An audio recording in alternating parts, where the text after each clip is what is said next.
오늘 우리가 함께 읽은 본문은 아마 여기 앉아있는 여러분은 대부분 다 알고 있는 이야기일 거예요. 하나님의 명령으로 이삭을 바친 이야기이죠.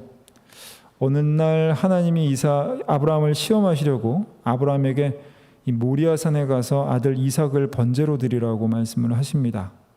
그 말씀에 아브라함은 이삭을 데리고 모리아산에 가죠. 산에 올라가서 제단을 쌓고 이삭을 나무 위에 묶어놓고 이제 칼로 잡으려고 하는데, 그때 여호와의 사자가 아브라함을 불러서 아이에게 손대지 말라. 내가 내 아들도 아끼지 않았으니 내가 하나님을 경외한 줄 아노라. 그리고 옆에 보니까 이제 숯불에 이 뿔이 걸린 한 숫양이 있었어요. 그래서 그 숫양으로 제사를 드렸다. 그리고 그 땅 이름을 여호와 이레라 하였다. 이제 이런 다 알고 있는, 오늘 이 처음 들은 분 계세요? 이 이야기를? 예, 없죠? 예. 제가 이 말씀 준비하면서 어제 우리 유치부 전사님께 여쭤봤어요. 혹시 아이들에게도 이거 가르치냐? 그랬더니 가르치신다고 하더라고요. 그래서 이거 듣고 경기 일으키는 애 없냐? 그랬더니 말을 좀 이렇게 순하게 해서 그렇진 않다고. 가만히 생각을 해보면 이거 완전 하드코어 고어물이죠. 이 영화로 만든다고 하면 아마 이 웬만한 사람들은 무서워서 못 볼 거예요. 이 아무도 없는데 기도실에서 갑자기 아브라함이라고 하면 안 되지 참. 아버지가 뭔가 이 아무도 없는 듯 혼자 무슨 이상한 말을 짓거리다가 이 기괴한 표정으로 아들에게 짐을 챙겨라.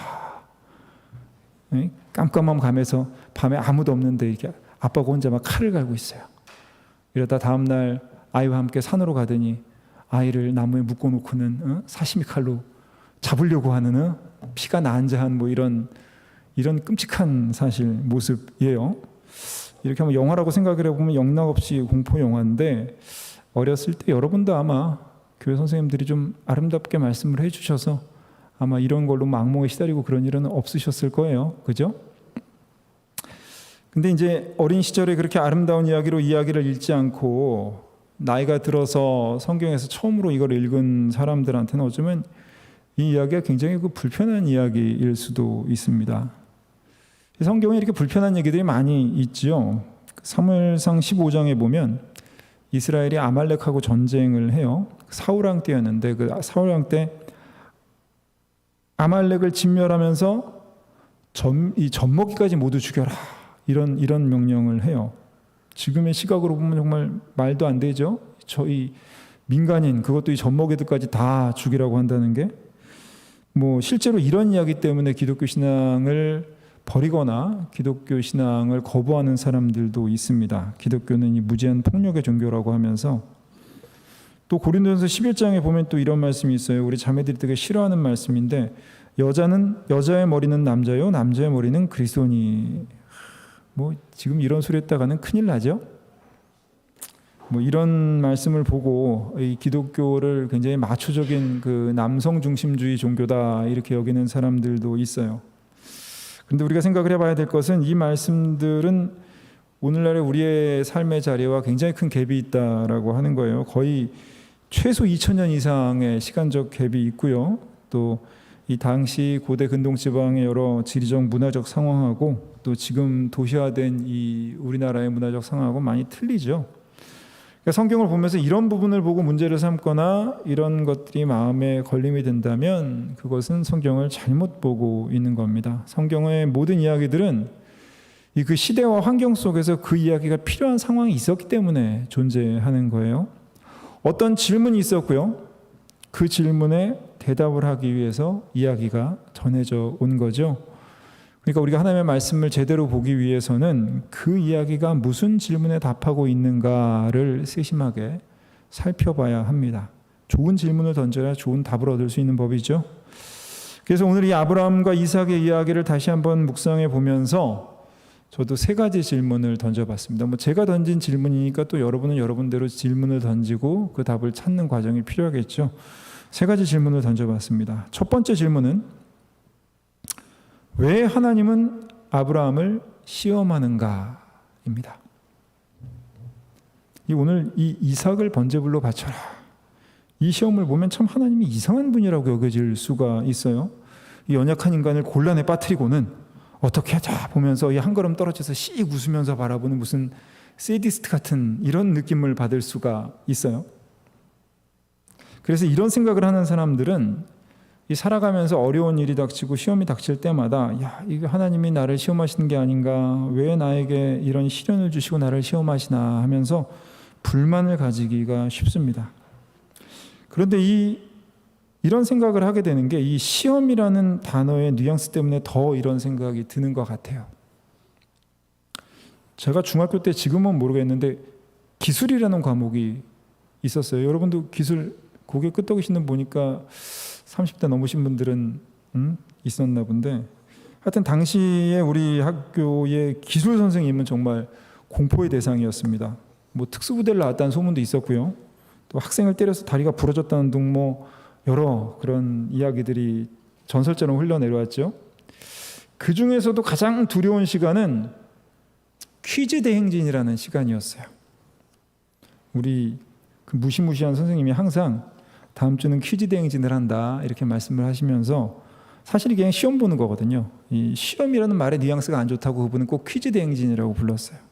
이 OX 문제를 냈는데 다 같이 눈을 감고 손을 들고 맞으면 가만히 있고 틀리면 손을 펴는 거예요. 서로 컨닝하지 못하게. 하여튼 선생님 문제의 이 답이 틀린 사람들은 그 자리에서 앞에 나와서 거대한 그 대걸레자루로 맞는, 그 대걸레자루로 맞을 때 그 둔탁한 소리를 들으면서 공포감에 정신이 바짝 집중되게 되는 그런 시간이었습니다. 왜 우리 기술 선생님은 이런 퀴즈 대행진을 하셨을까요? 뭐 가르쳐 준 거 잘 기억하라고 하셨겠죠. 여러분, 시험은 두 가지가 있습니다. 하나는 떨어뜨리기 위한 시험이죠. 뭐 수능 시험이 그렇죠. 솔직히 수능 시험은 뭐 못하는 사람 떨어뜨리고 잘하는 사람 붙게 만들기 위한 목표로 하는 시험이라, 뭐 한 번 실패하면 최소 1년, 길게는 평생 이제 뜻하는 바를 이루지 못하게 되는 그런 시험이 있죠. 이런 시험은 떨어지면 곧 죽음입니다. 그래서 이런 시험이 정말 공포의 대상이죠. 그런데 성경은 하나님의 시험이 이런 시험이라고 말씀하지 않고 계세요. 고린도전서 10장 13절에 보면은 사람이 감당할 시험 밖에는 너희에게 당한 것이 없나니 오직 하나님은 미쁘사 너희가 감당하지 못할 시험 당함을 허락하지 아니하시고 시험 당할 즈음에 또한 피할 길을 내사 너희로 능히 감당하게 하시느니라. 그러니까 하나님의 시험은 떨어뜨리려는 시험이 아니라는 거죠. 떨어질 정도의 문제를 내지도 않으시고 또 떨어질 것 같으면 피할 길을 주신다. 그러니까 힌트를 주셔서 결국은 감당하게 하신다. 이게 하나님이 우리에게 하시는 시험이에요. 그러니까 하나님의 시험은 우리를 실족시키고 떨어뜨리고 죽게 하시려고 하는 것이 아니라 우리로 하여금 답을 찾게 하려고 하시는 거죠. 뭐 시험으로 치자면 모의고사 정도, 내가 뭔지 모르는 것을 발견하게 하고 그 답을 알게 하기 위한 것, 하나님이 주시는 시험은 이런 거예요. 오늘 이야기의 아브라함도 결국 이 시험을 통해서 아들을 잃게 되는 것이 아니라 답을 찾게 되죠. 어떤 답이었냐? 여호와 이레, 하나님이 준비하신다. 우리가 하나님의 뜻에 순종하면 하나님은 우리를 곤란에 빠뜨리시고 어려움에 빠지게 하는 것이 아니라 하나님의 뜻을 알게 하시고 우리가 가야 할 바른 길을 깨닫게 해주신다라는 거예요. 우리를 위해 가장 좋은 길을 예비하시는 그 하나님을 발견하게 하는 것, 그게 하나님의 아브라함을 시험하신 이유고 또 우리에게 시험을 하시는 이유라고 오늘 본문은 우리에게 알려주고 있습니다. 그러니까 여러분이 살아가면서 곤란에 빠지고 어려움에 빠지고 선택의 기로에 놓여 있을 때 우리가 잊지 말아야 할 것은, 이제 내가 이 시험에서 담대하게 하나님의 뜻을 선택하면 하나님이 예비하신 것이 무엇인지 깨닫게 하실 것이고, 이 시험을 통해서 내가 더 분명한 확신을 가지고 살아갈 수 있도록 이 믿음을 주실 것이라는 이 기대를 붙잡고 우리가 담대히 살아가야 된다는 거예요. 그래서 시험은 고난이 아니라 오히려 소망이 되고 오히려 하나님을 알아가는 기회가 된다는 것, 여러분 잊지 마시기를 바랍니다. 두 번째 질문, 왜 하나님은 이삭을 바치게 하시는가? 왜 하나님은 굳이 이삭을 바치라고 하셨을까? 여러분, 청지기가 무슨 뜻인지 아시죠? 청지기.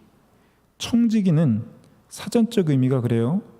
주인이 맡긴 것들을 주인의 뜻대로 관리하는 위탁 관리인이라고 합니다. 뭐 유럽 영화들 보면 이 귀족 집안의 집안일을 도맡아 하는 집사들이 있죠. 혹시 뭐 여러분 댁에 집사가 있는 집은 없겠죠? 예. 그렇게 주인의 것을 관리하는 그런 관리인이 바로 청지기입니다. 청지기는 주인의 집에서 주인의 양식을 먹고 주인의 소유를 모두 관리하지만 주인은 아니에요. 그런데 성경은 우리가 하나님의 뜻에 따라 이 땅을 관리하는 청지기라고 말씀하고 있습니다. 이 베드로전서 4장 10절에 보면 각각 은사를 받은 대로 하나님의 여러 가지 은혜를 맡은 선한 청지기 같이 서로 봉사하라. 우리가 그리스도인이 되기로 결심한다는 것은 이렇게 내 삶의 주인이 내가 아니라 하나님이시라는 것을 인정하고 내 삶을 주인의 뜻대로, 하나님의 뜻대로 살기로 결심하는 거예요. 왜? 내가 주인이 되면 이 우리가 가지고 있는 본질적인 죄성, 이기심과 욕심의 노예가 돼서 결국 죄악된 삶을 살 수밖에 없기 때문에 내가 내 삶의 주인된 자리를 내려놓고 하나님이 원하시는 대로 살아갈 때 내 삶에 최선의 삶이 주어지기 때문이죠. 여러분, 그러니까 잘 모르겠을 때는 그냥 하나님의 뜻을 구하고 그대로 살면 돼요. 그런데 살다 보면 자꾸 내가 내 삶의 주인이 되려고 하고 내 안에 이 이기심과 욕심을 추구하려는 마음이 꾸역꾸역 올라오는 것을 느끼게 되죠. 그럼 지금 내가 과연 주인인지, 내 삶에 내가 주인인지 하나님이 주인인지를 어떻게 알 수 있을까요? 제가 인도네시아에 있을 때 2009년에 첫 번째 유스코스타가 자카르타에서 있었습니다. 그때 메인 강사로 인도 목사님이신 그 지구보기 선교사님이라는 분이 오셨어요. 지구보기 선교사라 그래서 난 무슨 지구를 보시나 했더니만 그게 아니라 이름이 지구보기더라고요. 인도 사람인데 인도 이름인가 봐요. 그날 첫 번째 저녁 집회 때 그 선교사님이 말씀을 전하시면서 이런 말씀을 하셨습니다. 그 선교사님이 예전에 어떤 청년 집회를 인도하신 적이 있는데 이런 말씀을 하셨다고 해요.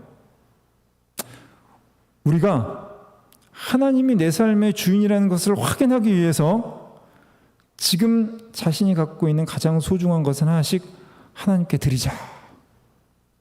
그랬더니 그 청년들이 자신의 핸드폰도 내놓고 자기 지갑도 내놓고 심지어 어떤 청년은 차 키도 내놨다고 합니다. 그러면서 당시 학생들에게 여러분도 만일 하나님이 여러분의 주인이라고 고백한다면 지금 가지고 있는 것 중에 가장 소중한 것을 하나씩 하나님께 드리라고. 그것들을 모아서 인도의 어려운 이들에게 도와주겠다고. 뭐 핸드폰도 괜찮고 노트북도 괜찮고 가지고 있는 지금 지갑도 괜찮고. 여러분 어리니까 지금 빨리 부모님께 전화해가지고 허락받고 빨리 내어놓으라고. 우리도 한번 해볼까요? 여러분은 미성년자 아니니까 부모님께 허락받을 필요 없죠. 우리 한번 지금 이 시간에 우리가 가지고 있는 것 중에 가장 값진 것을 한번 하나님께 드려봅시다.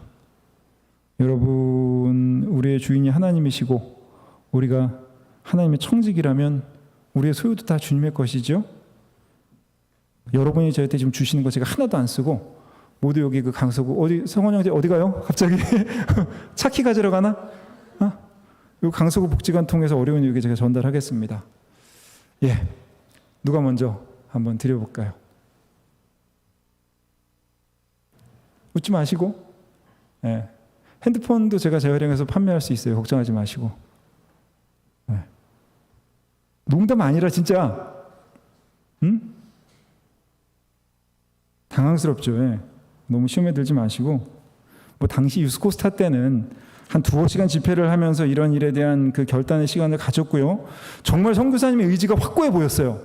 정말로 지금 내야 될 것처럼 보였어요. 그냥 하는 소리인가 보다 이게 아니라 정말 진심인 것 같았어요. 그래서 실제로 몇몇 친구들이 핸드폰과 지갑을 드렸는데 뭐 결국 다시 다 돌려주셨죠.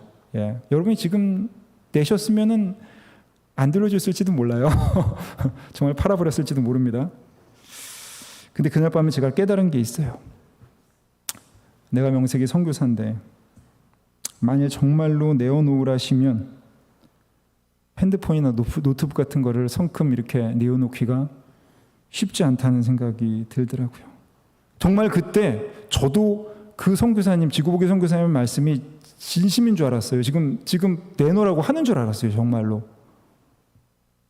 정말 내놔야 되나 고심을 했는데 내가 설교할 때는 무슨 목숨이라도 내놓을 것처럼 말을 했지만 갑작스럽게 하나님이 내어놓으라고 하시면 정말 내가 내어놓을 수 있을까? 그런 저 자신에 대한 불신이 생겼습니다. 나도 내 것을 다 내 것이라고 생각하는구나. 아직 나를 버리려면 멀었구나. 제가 그 사실을 그때 깨달았습니다. 그 방식이 옳든 그르든 간에 저는 제 마음속에 어떤 마음이 있는지 제 솔직한 제 상황을 알게 됐어요. 여러분, 오늘 본문에서 아브라함은 이렇게 갑자기 아들을 내어놓으라는 요청을 받았어요. 핸드폰과 노트북과는 비교가 되지 않죠. 아들을 내어놓으라는 요청을 받았어요. 하나님은 그것을 확인하려고 하시는 거였어요. 아브라함이 자신의 삶의 주인의 자리에 있는지, 스스로 청직이라고 생각하고 있는지, 그래서 가장 귀한 것, 자신의 아들을 내어놓아 보라고 하신 거예요. 여러분, 그 요청에 직면하게 되면 우리는 우리의 모든 게 드러나게 되어져 있어요. 주인이 주인의 것을 내어놓으라고 할 때 그것이 내게 아니라 주인의 것이라고 생각하고 있다면 그건 아낌없이 내어놓을 수 있어요. 주인이 자신의 소유를 함부로 나눌 리가 없잖아요. 그러니까 주인이 주인의 것을 찾을 때는 걱정 없이 내어놓을 수가 있어요. 하지만 그것이 나의 것이라고 생각하면 내어놓기가 쉽지가 않습니다. 내 것이라고 생각하니까 아깝게 여기는 거예요. 여러분, 하나님은 이제 아브라함을 통해서 큰 민족을 이루기에 앞서서 아브라함이 청지기인지 아니면 자기가 주인인지 깨닫게 하기 위해서 이삭을 내어놓으라고 하셨고, 아브라함이 순종할 때 하나님께서 말씀하셨습니다. 내가 내 아들 내 독자라도 내게 아끼지 아니하였으니 내가 이제야 내가 하나님을 경외하는 줄을 아노라. 이제 내가 주인이 아니라 청직이라는 것을 분명히 알고 있다는 사실을 내가 알겠다. 그러니 이제 내가 너를 통해 큰 민족을 이루고 복의 근원이 되게 하겠다. 여러분, 한번 우리 스스로를 돌아보시기를 바랍니다. 여러분의 삶이 누구의 것이라고 생각하며 살고 있는지, 정말 내가 내 삶과 시간과 물질을 나의 것이라고 생각하고 하나님의 요청 앞에서 아까워하고 있지는 않은지, 주인이 달라고 하시는데 주인도 아닌 내가 아까워하고 있지는 않은지, 내 믿음의 위치가 어디인지 깨닫게 하시기 위해서 하나님께서 이렇게 가장 소중한 것을 우리에게 요청하실 때가 있다는 것, 항상 하나님의 그 시험을 준비하면서 주님이 시험하실 때 주님의 것이니 주님 뜻대로 하시옵소서 하고 내어놓을 수 있는 마음의 준비를 하시기 바랍니다. 세 번째 질문은 어떻게 아브라함은 순종할 수 있었는가입니다. 2절에 여호와께서 이르시되 내 아들 내 사랑하는 독자 이삭을 데리고 모리아 땅으로 가서 내가 내게 일러준 한 산 거기서 그를 번제로 드리라. 이 2절 말씀이 히브리어 원전에서는 이게 데리고 가라, 이 데리고라는 동사가 제일 앞에 있어요. 그런데 여기 한글 번역에는 하나 빠진 게 있는데요. 데리고 가라 그 다음에 please라는 의미의 전접어 히브리어 나가 빠져 있어요. 그러니까 히브리어에는 이렇게 please라는 말이 들어있는데 한글 번역에는 그게 빠져서 번역이 되어져 있습니다. 이 한글 번역에서는 이전에 하시는 다른 명령과 이 명령에 별 차이가 없어 보이는데, 이 히브리어 원문을 보면은 여기에 전접어 나를 넣어서 다른 때보다는 조금 더 간청의 뉘앙스를 담은 것으로 나와 있습니다.